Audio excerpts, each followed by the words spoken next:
Sa pagsisimula ng isang bagong taon, hinimok ni Pangulong Ferdinand R. Marcos Jr. ang ating mga kababayan na maging isang bagong Pilipino. At maaari anya itong simulan sa pagiging disiplinado. Kung paano yan alamin sa sentro ng balita ni Clezel Pardilla. Sa pagpasok ng taon, ano nga ba ang New Year's resolution mo? Diet muna tayo. Kasi sa maraming nakain tong bagong taon at saka Pasko. Bakit gusto mo mag-diet? Para sexy. Makapag-provide pa ako ng mas marami pang services sa company. Siyempre, magiginabang ng pamilya ko rin. Bilang nasa barangay kami, yung pagkakaisa, palalagyan na po natin. Bagong taon, bagong Pilipino. Yan ang tema ng New Year vlog ni Pangulong Ferdinand R. Marcos Jr.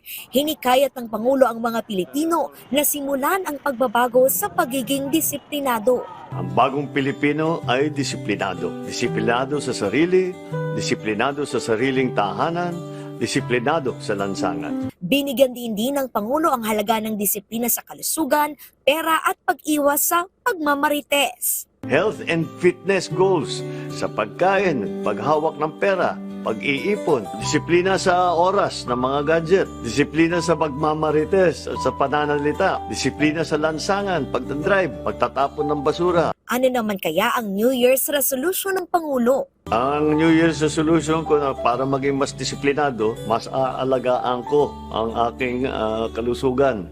Dahil sa dami ng aking ginagawa, bawal talaga magkasakit, bawal talaga na hindi makapasok, bawal talaga na hindi maganda at maliwanag ang inyong pag-isip. Special mention din sa vlog ang mga Pilipino na nagbigay ng karangalan sa bansa, gaya ni The Voice winner Safronio Vasquez na simbolo ng pagiging mahusay ng mga Pilipino. Magaling tayo, kaya dapat ilagay na natin sa ating pag-iisip na ngayon, hindi na pwede ang pwede na. Nakita naman natin, meron na naman tayong champion na si Safronio Vasquez. Ngayon lang nakilala, napakagaling talaga.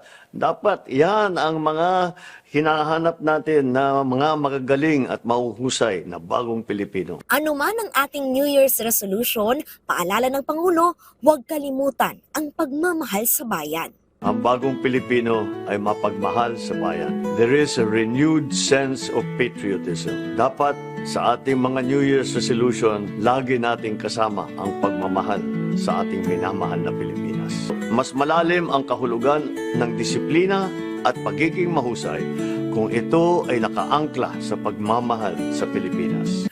Clezel Pardilla para sa Pambansang TV sa Bagong Pilipinas.